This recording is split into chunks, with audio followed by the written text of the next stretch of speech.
Buenos días, queridos hermanos. La verdad que es grato para mí poder estar aquí y compartir la palabra del Señor con ustedes, que formamos parte de una familia del Señor.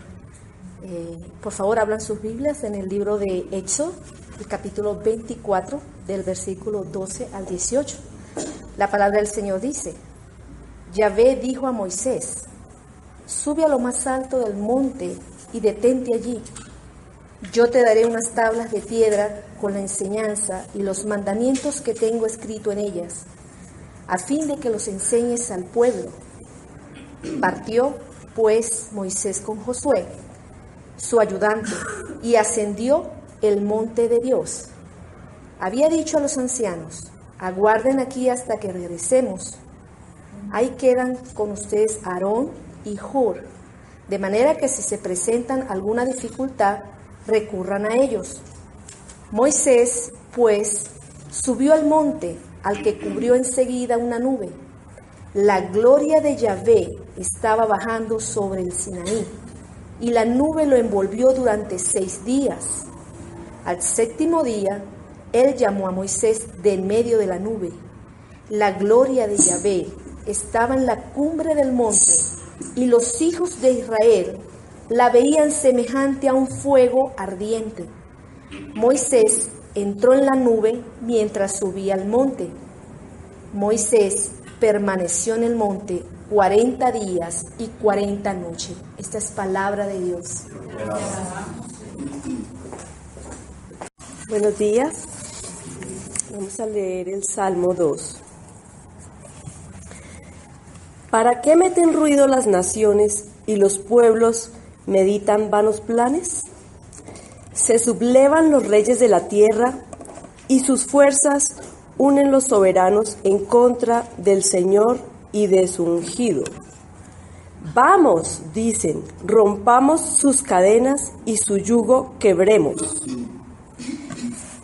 El que se sienta en los cielos se sonríe, el Señor se burla de ellos.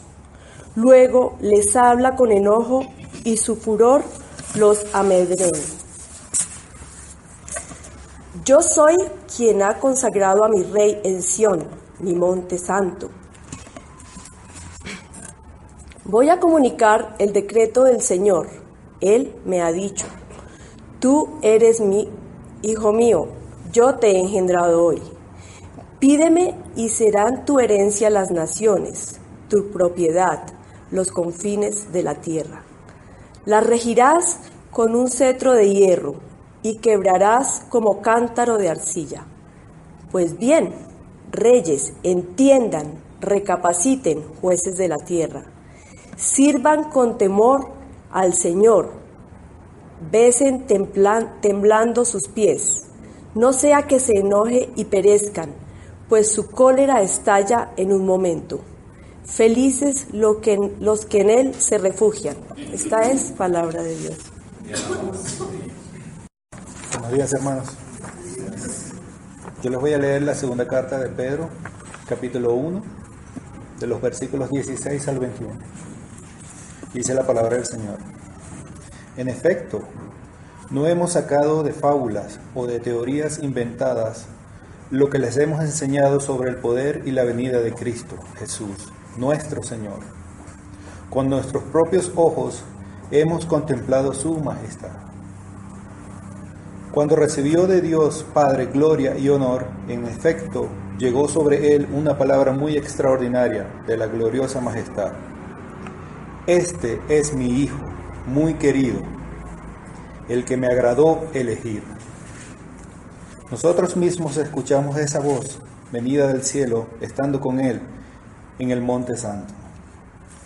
A consecuencia de esto, creemos más firmemente en el mensaje de los profetas, y deben tenerlo como una lámpara que luce en un lugar oscuro, hasta que se levante el día y el lucero de la mañana brille en sus corazones. Sépanlo bien, ninguna profecía de la Escritura puede ser interpretada por cuenta propia, pues ninguna profecía ha venido por iniciativa humana, sino que los hombres de Dios han hablado movidos por el Espíritu Santo. Palabra del Señor. del Evangelio según San Mateo. Leeremos en el capítulo 17 los versículos 1 al 9. Dice: 6 días después, tomó consigo a Pedro, a Santiago y a su hermano Juan, y los llevó aparte a un monte alto. A la vista de ellos, su aspecto cambió completamente. Su cara brillaba como el sol y su ropa se volvió blanca como la luz. Enseguida vieron a Moisés y a Elías hablando con Jesús.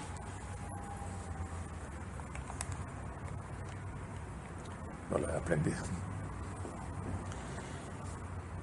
Pedro tomó la palabra y dijo a Jesús: Señor, qué bueno es que estemos aquí. Si quieres, levantaré aquí 3 tiendas, una para ti, otra para Moisés y otra para Elías. Estaba Pedro todavía hablando cuando una nube luminosa los cubrió con su sombra.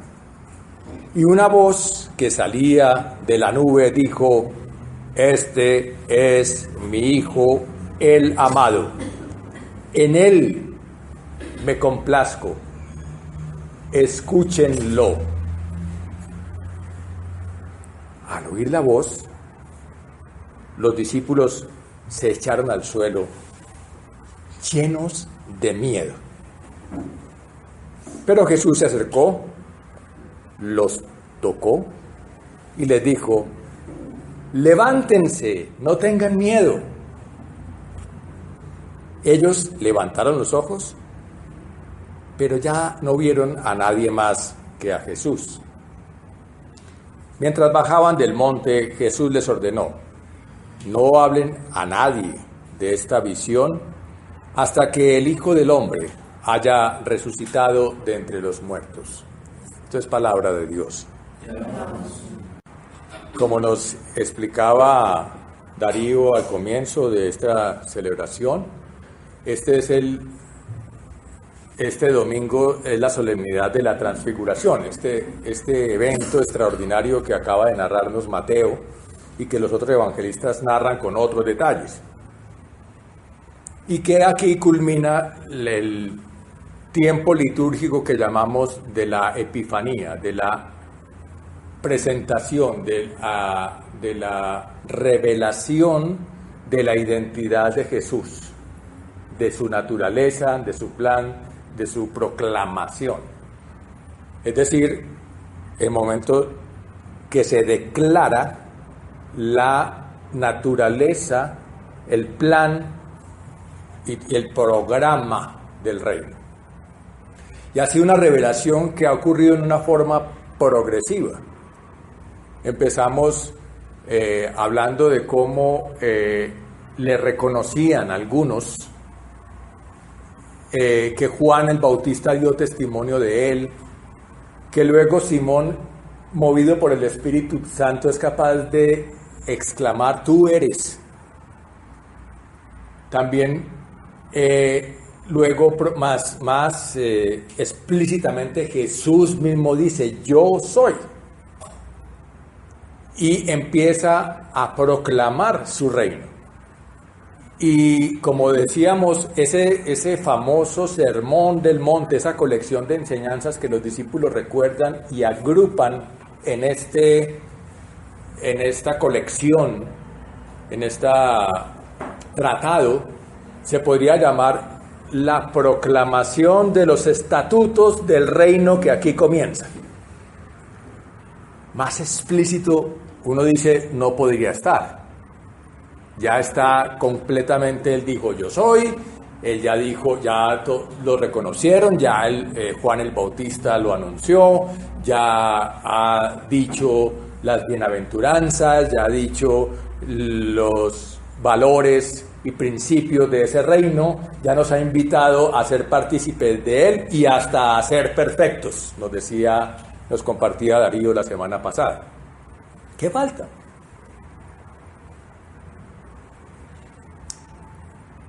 El reconocimiento oficial del dueño del aviso, del verdadero dueño del universo, que el Padre mismo dijera, este es. Ya lo había hecho en el momento del bautismo, ante los discípulos de Juan. Pero ahora era un momento en que los discípulos mismos estaban completamente aturdidos de todo esto que estaba llegándoles en una forma densa, toda esa enseñanza, todas esas señales, los milagros, ¿ante quién estaban? Y era necesario que se diera en los términos de solemnidad que el pueblo podía entender para decir definitivamente esto es lo que dice Dios. Y aquí vemos en este momento unos símbolos que son constantes, que ocurrieron en el monte Sinaí cuando se selló el pacto de la ley. Vemos el elemento del ungido, que es Moisés. Vemos el elemento de la voz de Dios, el elemento de la nube y el de la luz,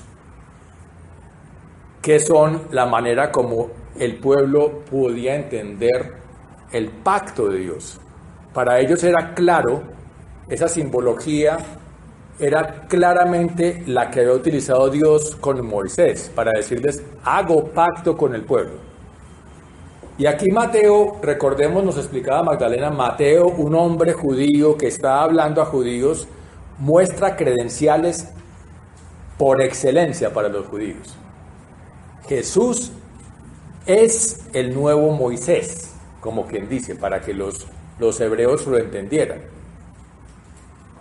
Jesús tiene esa característica del ungido, sube al monte, es reconocido por Moisés y por Elías. Entiéndase entonces, lo más sagrado para los hebreos es la ley y los profetas. Moisés es al que se le atribuye el compendio de la ley, por lo tanto él representa el pacto de la ley, y Elías es el profeta por excelencia. Tan así que se supone que no podía llegar el Mesías sin que Elías lo precediera. Ese Elías, luego nos explicará el mismo Señor, seguido de este párrafo que acabamos de leer, ese Elías fue Juan el Bautista. Pero aquí, en el momento de la transfiguración, ya Juan el Bautista había sido asesinado. Sin embargo, aparece aquí Elías, que es el mismo Juan. Son cosas a las que uno no le puede poner la lógica humana. Aparece conversando en un diálogo con Jesús. Aquí Mateo no da detalles de ese diálogo. Lo que está mostrando es como esa armonía que viene del Padre, que viene de la ley y de los profetas, y que pueden tener un diálogo completamente armónico con Jesús. Pero imagínate lo que decía Darío, tratemos de imaginar estar ahí para un hebreo. Para mí, el colombiano, Moisés y Elías no son unos personajes tan relevantes, pero para un hebreo eran los personajes. Pero es que además estaban en la nube y estaban la voz del Padre hablando. O sea, no hay palabras que puedan describir semejante experiencia. estos se tiraron al suelo, yo me hubiera desmayado. La verdad es que no es posible asimilar semejante impacto.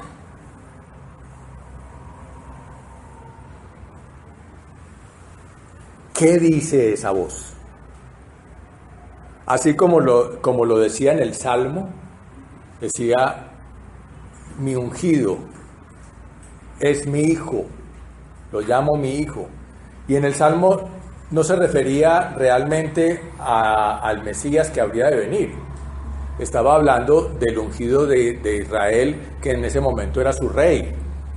Pero en la figura de David, su rey, estamos contemplando que en él se daría el verdadero ungido permanente, que es el Hijo de Dios, Jesús. Y por eso aquí ya le dice explícitamente, este es mi Hijo, el amado, en él me complazco. Y con ello llega a su culminación esta epifanía, esta revelación. Ya no hay que hacer conjeturas, porque es que hasta ese momento era una cuestión de opiniones. ¿Quién habrá de ser? ¿Dónde habrá de venir? ¿Cómo será? Había teorías de, bueno, entonces había que saber que debía nacer en Belén y que tenía que ser precedido por Elías y todas las cosas que enseñaban los maestros, pero era hasta ahora conjeturas que hacían. En este momento ya no hay ningún lugar para suposiciones o conjeturas, como lo dice Pedro claramente. Es que no estamos hablando de cosas que creemos. Estamos hablando de hechos concretos. No son fábulas, no son creencias.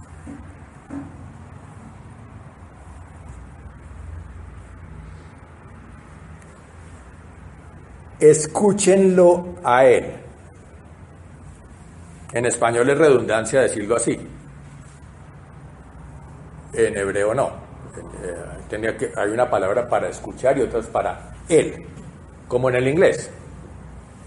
En español es donde se pegan las dos palabras, escúchenlo. Cuando se dicen las palabras, se dice separado, suena más enfático, escuchen a él. Y la Reina Valera tal vez es la única traducción que encontré que hace esa, a él escuchad, a él oíd. Ese énfasis hace ahora un matiz que me parece interesante y es, no escuches a nadie más. Cualquier otra cosa que oigas de alguien más, pásalo por este tamiz máximo, que es la voz de máxima autoridad. En él está, como dice el Salmo, puesta toda la autoridad, a él se le ha dado poder sobre todo el universo. Cualquier otra palabra es relativa, si en alguna manera no encaja con la que dice él.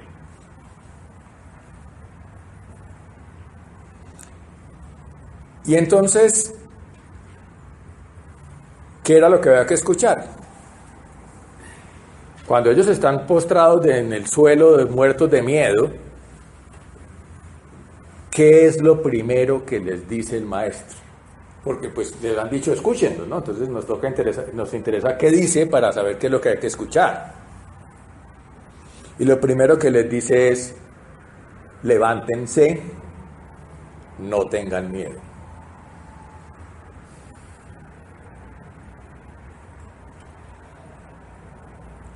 Interesante que el padre diga, escúchenlo a él, y nosotros digo, bueno, entonces, ¿qué va a decir?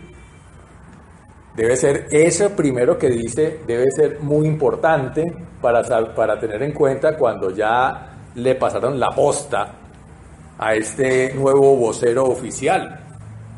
Y lo primero que nos dice es, levántense, no tengan miedo. Y el otro fenómeno que aparece allí es que ya no está ni la nube, ni la voz, ni Moisés, ni Elías. Él. A él escuchen. No porque desaparezca el Padre, no porque ya no haya ley, no porque ya no valga la profecía, sino porque en él se conjuga la voluntad del Padre, la ley y los profetas y el reino y la soberanía sobre todo el universo. En él se concentra todo. Por lo tanto, a él escuchen.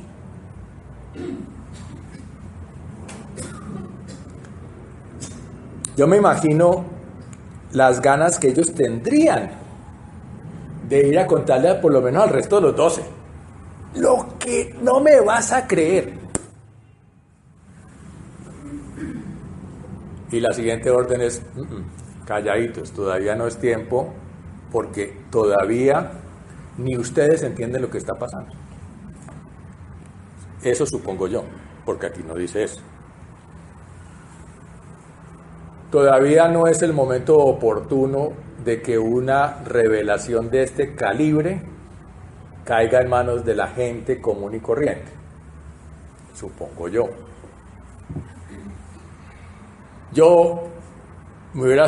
Para mí hubiera sido muy difícil quedarme con ese guardado. Semejante experiencia y no ir a contar en la casa, no ir a contarle a mi esposa, no ir a contar a mis hijos, a los amigos. He vivido la experiencia más increíble, extraordinaria, impresionante de la vida, de la historia. Y me toca guardar eso para decirlo en el momento oportuno. Difícil, orden esa. Yo no creo que ellos hayan sido capaces, y de hecho creo que les puede haber pasado como a muchos de los que Jesús sanaba y les decía quédense callados, y ellos salían al contrario, exclamando jubilosos la sanación de la que habían sido objeto. Pero eso ya son conjeturas mías. Para mí esta exposición, sumada con la declaración que decimos, bueno, ¿qué habrá significado para estos que estuvieron ahí presentes? ¿En qué manera afectó para ellos esta experiencia su vida de ahí en adelante? ¿Qué impacto tuvo esto? Y en una forma magistral, los textos del día de hoy nos traen al testigo presencial, a Pedro, contándolo a las iglesias. Yo les invito a que se lean toda esa carta de Pedro porque es fantástica. Es una carta en la que esta es como la idea central, pero de la cual Pedro saca toda la exposición para invitar a la iglesia a una fe consecuente con hechos reales y con llamados realmente demandantes. Y esa carta es corta, pero es muy sustanciosa y nos trae esta perla tan valiosa que nos compartió. Y es que él le está diciendo, y es que nosotros no estamos compartiendo una creencia. Nosotros no tenemos una teología ni una doctrina. Nosotros estamos hablando de lo que nosotros experimentamos en carne propia, de lo que para todos es palpable, es evidente, son hechos reales y no permite conjeturas. Como dicen, es que la palabra no es para que cualquiera la interprete, es que es acción del Espíritu Santo en hechos concretos y reales. Para Pedro esto fue determinante, esto fue un alimento importante para su convicción, su fe, que no estaba basada simplemente en un arrebato de poner la confianza en algo que alguien le dijo. Es que él es un testigo presencial de este hecho. Y tiene el impacto que yo creo que debe tener en nosotros, y es que él dice, a consecuencia de esto, creemos más firmemente en el mensaje de los profetas. Y deben tenerlo como una lámpara, fíjese, la luz, una lámpara que luce en un lugar es oscuro. Él nos está invitando a que nosotros seamos portadores de esa luz. Fíjense que el de la luz era el rostro de Jesús. Y ahora nos está pidiendo a nosotros que seamos portadores de esa luz. Por eso a esta exposición yo le llamé Transfigúrate. Ya dejó de ser un espectáculo que estás viendo, ya dejó de ser una cosa para decir ¡wow! Ahora tú debes ser ese ¡wow! Porque esa transfiguración ocurre no para que simplemente la contemplemos. Es una primicia de lo que nosotros como partícipes de ese reino tenemos que empezar a hacer. Esa misma luz. Cuando Jesús dice sean sal y sean luz, se está refiriendo a eso, a que nosotros nos tenemos que transfigurar. Para Pedro, cuando se lean la carta de Pedro, el que lee esto, el que conoce de esto y no sufre una transfiguración en su ser, en su vida, en su conducta, en su actuar, es un animalito. Lo dice así Pedro literalmente en su carta. Nosotros no tenemos ningún sentido en nuestra existencia si esa experiencia no nos lleva a ser distintos a partir de vivirla. Para eso tenemos que, primero, tener la certeza de que es una experiencia real, de que el Jesús que se transfiguró, aunque nosotros no estuvimos en ese monte en ese momento, sí hemos tenido el testimonio de los que han brillado por haberse transfigurado de esa manera. Entonces, los discípulos que estaban escuchando aquí a Pedro no estuvieron tampoco en ese monte. Era Pedro quien brillaba para ellos. Y era Pedro quien brillaba no solamente diciendo cosas muy rimbombantes, como Pablo nos decía en estos días, en las cartas que leímos recientemente. No se trata de elocuencia ni de que cuál usa mejor retórica para convencer. Se trata de una vida que irradia la luz de quien lo ha transformado. Solo a partir de nosotros estar convencidos de que estamos no siguiendo una creencia, sino que estamos ante una vivencia real y que es lo único que tiene sentido en el universo, podemos escucharle. Y al escucharlo estás dispuestos a lo que él dijo: levántate, no tengas miedo. Y es que es cierto, lo que más nos paraliza es el miedo, la cobardía. ¿Qué dirán? ¿Me chiflé? ¿Hablando de religión? ¿Yo de qué voy a vivir? ¿Quién va a pagar mis deudas? ¿Y qué pasa si me enfermo? Todos los temores que uno tiene todos los días, todos los monstruos que uno enfrenta al levantarse cada día. No tengan miedo, levántense.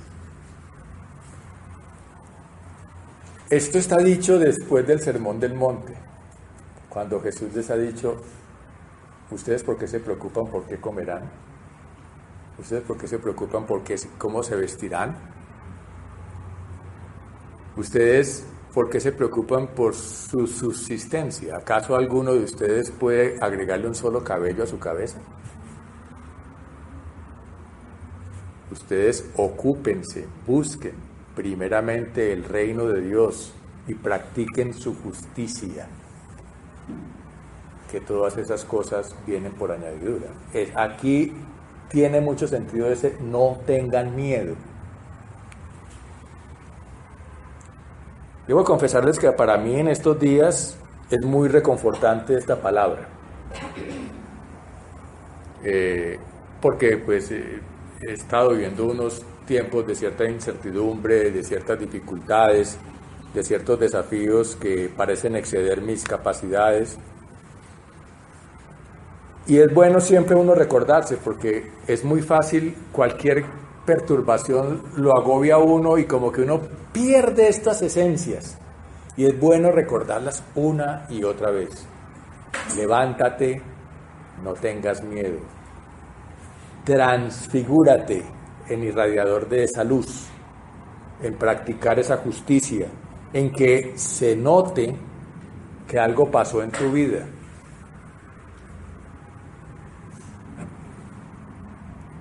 Esto no es una creencia.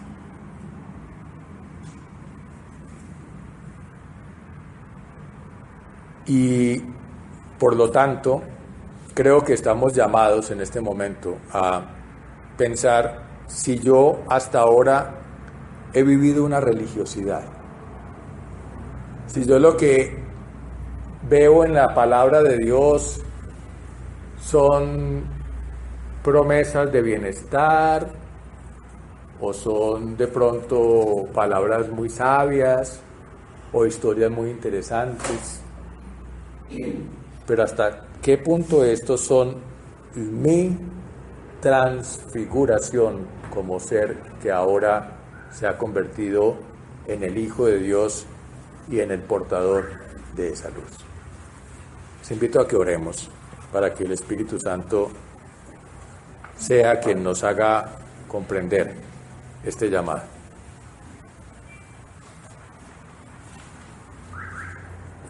Padre, muchas gracias por tu palabra, porque confesamos que muchas veces somos incapaces de entenderla. Confesamos que somos muy indecisos para creerla, y somos muy cobardes para levantarnos y ponerla en práctica. Te ruego que ese mismo espíritu que les permitió a los 3 apóstoles presentes experimentar la magnificencia de la presencia tuya, sea nítido para nosotros hoy y nos permita que la luz de tu Espíritu posado en nuestras propias vidas, en nuestra propia iglesia, resplandezca y no sea más opacada por nuestra cobardía. Haznos, Señor, esas lámparas que tú quieres que seamos. Transfigúranos, Señor, lo pedimos en el nombre de tu Hijo. Amén.